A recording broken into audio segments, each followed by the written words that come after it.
Says,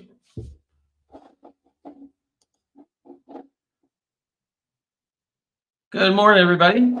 John Sfiocla here from GAI Insights, where you get your Gen AI news briefing every morning, East Coast time, evening, Australia time. We are going to review some interesting stuff, new stuff from OpenAI. We also have some things about lawyers actually going deep on the use of capabilities, new payments capability for AI, which in agentic world, which I think is pretty cool. Anyway, all right, we're heading into this. Akash, if you could take us through the first article, that'd be amazing. Good, John. So the first one that we have for today comes from OpenAI, and OpenAI continues to partner with various publishers to use their content to train its models on, and the recent one is Condé Nast. All right, going from thief to partner here. What do you think, Adam? Yeah, look, I mean, it's another logo. It's a significant one. I'm not sure if this is something that's sort of just coming to light now. It feels a little more like more detail.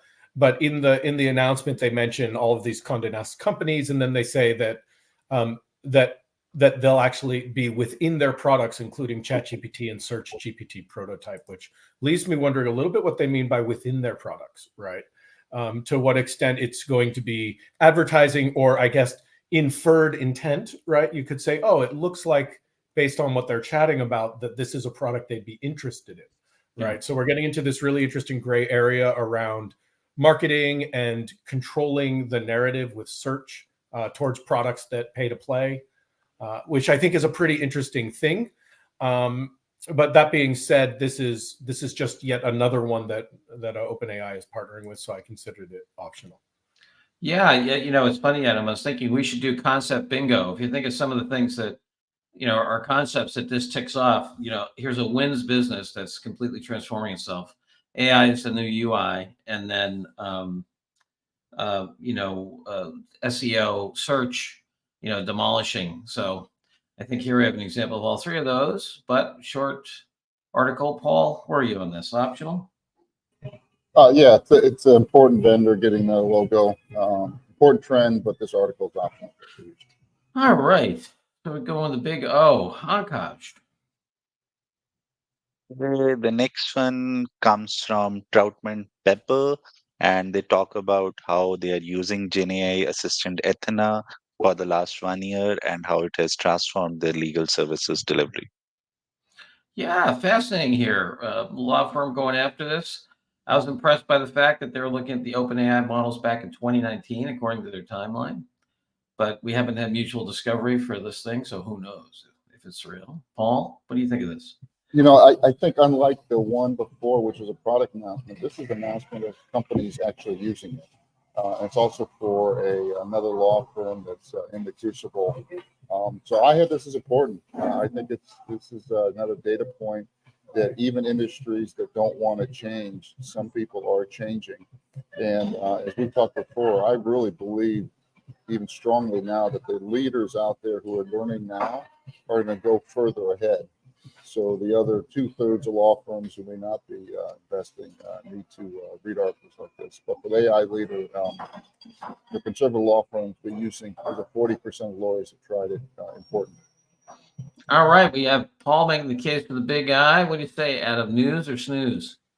I was a little bit on the fence. I think, though, Paul has swayed me a bit onto the important side. As you dig into the history of this solution, Athena, it's partnering with Microsoft to use Azure OpenAI, right? Mm-hmm. But it's a great example of how that playbook works for organizations when they start with the foundation of connecting their intelligence in a way that then they can bolt on use cases once they have that engine in place.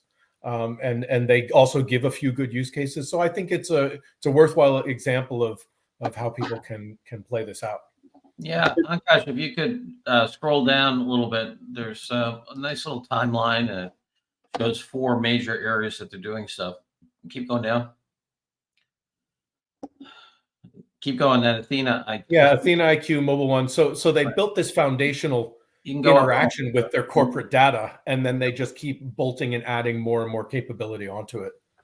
Yes. Yeah, I remember that wrong. It wasn't 2019, it was 2021, but still they're looking at the OpenAI stuff back then. Yeah, interesting. I mean, I could give it an important. All right, we're going for the big I Well, here. And one other thing, John, if I may, I've got Tim echoing in my head where he talks about some of the articles, or he calls it back pocket, but things the AI leaders should know. It's often about budget or trends.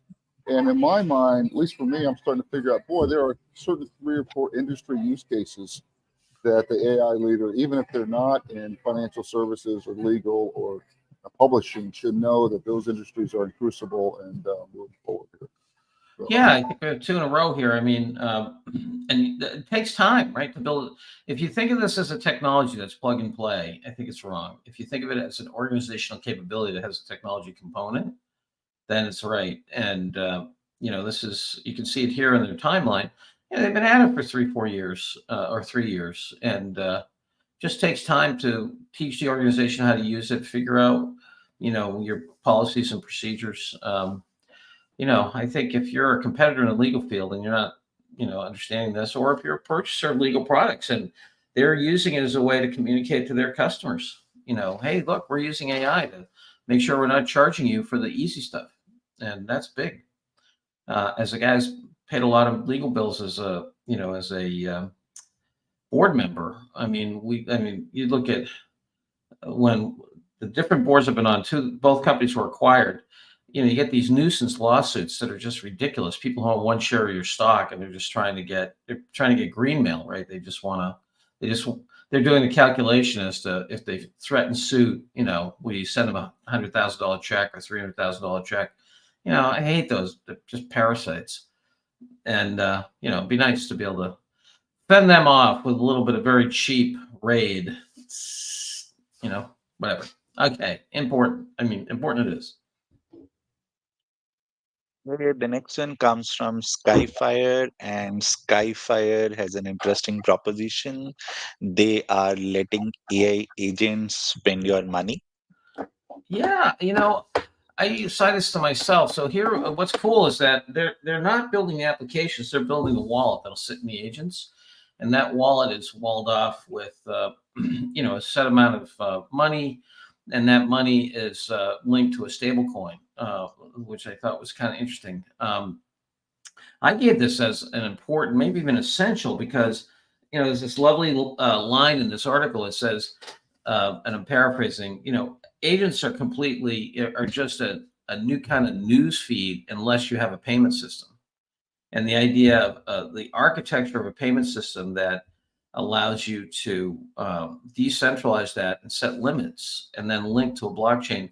I don't know. I thought it made, I thought it was kind of cool. These folks have, Amir and his crew have, sold their previous organization to Google successfully. I thought it was an important thing to be aware of, if not essential.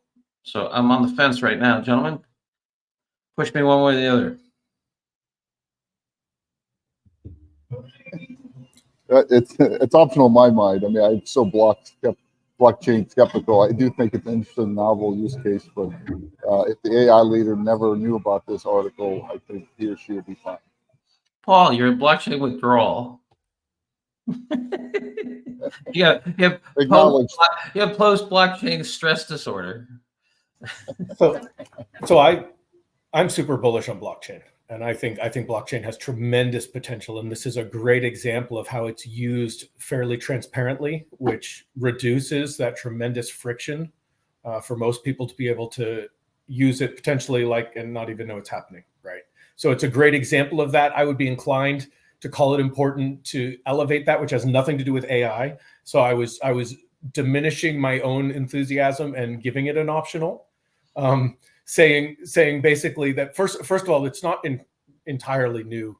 It's not entirely news. This has been around for a little while. It's not like they just launched this thing, or for people who are just becoming aware of it, it's great. And but one of the businesses that's run on it called Payman is where agents can basically, it's like an inverse Fiverr, right? So agents can actually hire humans in the real world to do things for them. Oh, which is just such a fascinating concept. It's probably worth elevating. It's not actually it's not news to me, but I can see where for a lot of people, the combination of the blockchain to secure the payment network and then the agents having basically like a debit account, so you can control the degree to which they have funding and access to your resources is probably worth taking a look at. I could be convinced that way, John. Possible. That let's raise it important. It's interesting, Adam. I too am long-term bullish on blockchain, and for the fundamental reason it enables much lower transaction costs for the ecosystem, I think. And I don't think we've discussed, Ronald Coase's work, the guy who won the Nobel Prize in economics in 1995 for an article he wrote in 1959, which as you guys know, he was a English socialist, and he was fascinated by American corporations, and he came over to study them, and he came up with this notion of transaction costs. And firms grow until as long as their transaction costs inside the firm are cheaper than in the market. And it's a very, very powerful idea when you think about it. You look at somebody like Google, they took many, many transactions that sat out in the market and put them all under one stock price. And as compared to someone like Ford, early on, Henry Ford was fully vertically integrated, and then all the way down to the rubber trees in Brazil for the tires, and then over time became less integrated and bought more stuff in the marketplace. Anyway, I think blockchain is going to radically change that. If you look at the microstructure transaction costs as Coase lays them out, blockchain hits a number of, I think there are 6 main ones, hits a number of them. So we're going to see more things go, either organizations grow because they can make transaction costs cheaper, or more things traded in the market. All right, John, if I may, just want to reach out to the audience. If you're out there and have comments, I encourage you to post. If you don't like our jokes, that's fine as well. But we do want to engage as much as we can. So tell us what you think about these articles, and if you agree or disagree with the discussion. All right. Important. Next. Yeah, the next one that we have is a research paper, and it talks about exploring the impact of code in pre-training. Yeah, that seems like adding code makes everything better. It's kind of like salt. Anyway, what do you think here, Adam? John, I'm interested to hear your thoughts on this. I noticed you were on the fence, perhaps with important, and I was squarely optional. It's interesting to observe, and basically what they've tested is that all sorts of sizes of models, if you include code in the pre-training, it helps with tasks other than just the coding. That there are analogous things that coding helps the model just to be able to infer more accurately and more predictably. So it's that in itself is really fascinating, like what that even says about reasoning, sort of at some existential level almost. But in terms of what I don't know how many companies are really actually training their own models. Yeah. And pre-training their own models, or for whom this would really necessarily be relevant as an audience. But so I was optional for that reason. Yeah, in terms of my position, I was optional as well. That was a simple auto fill-in error. I had done an optional / whatever pre-training the Google Sheet. So the robot got me wrong on that one. It's interesting. I'm reminded of I did a case on Edmunds.com back in the 90s, and Peter Steinloff was the owner, and he lived in Beverly Hills. Very successful businessman there in Beverly Hills. And I remember going to his house when I was writing the Harvard Business School case on it, and everyone was Peter's an Orthodox Jew, and everyone who worked at the company pretty much was an Orthodox Jew, and he looked at me over his we're in this beautiful house and kitchen table, and people walking back and forth, and they're doing coding in the other room, and he even leans over, he says, "You know why there's so many Orthodox Jews here?" And I said, "No, Peter, why is that?" And he said, "Because studying the Talmud is fantastic preparation for doing software." So, anyway. Is that because of frustration, John? Pardon me? Is that getting over frustration?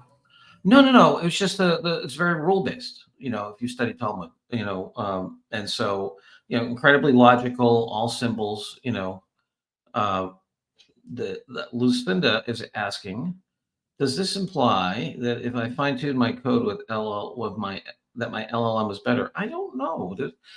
I thought this article is more about training than fine tuning it. What was your sense, Adam? That would warrant further research. It's a great question, but that's not what they studied, right?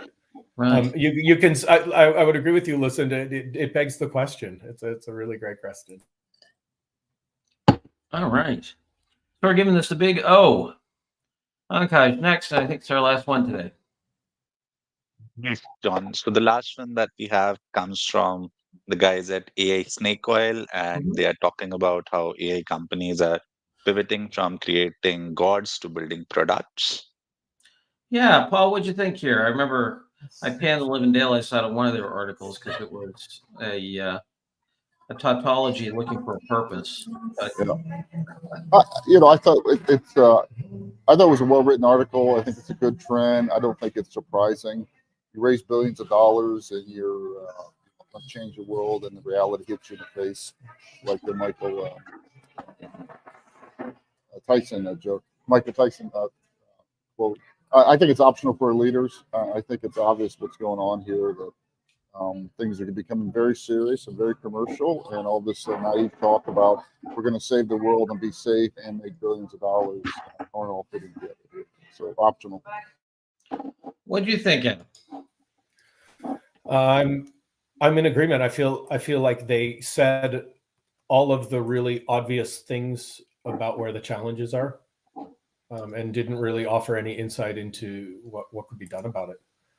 So it was kind of broad and general and not super helpful. I gave it an optional.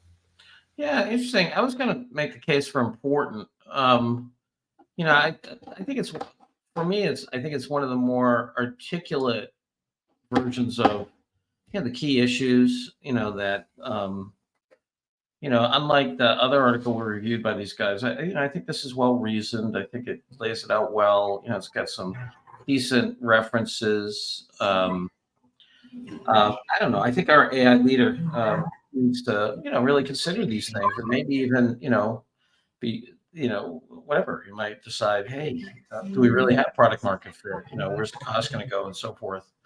I don't know. I was going to give it an important just to make sure that our AI leaders paying attention to the downside, because look, the backlash is coming, and forewarned is forearmed, right?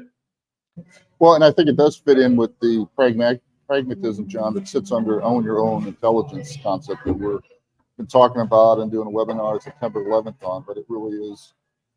But you got the chalk today, John. So all right, baby. I know you're not afraid to use it.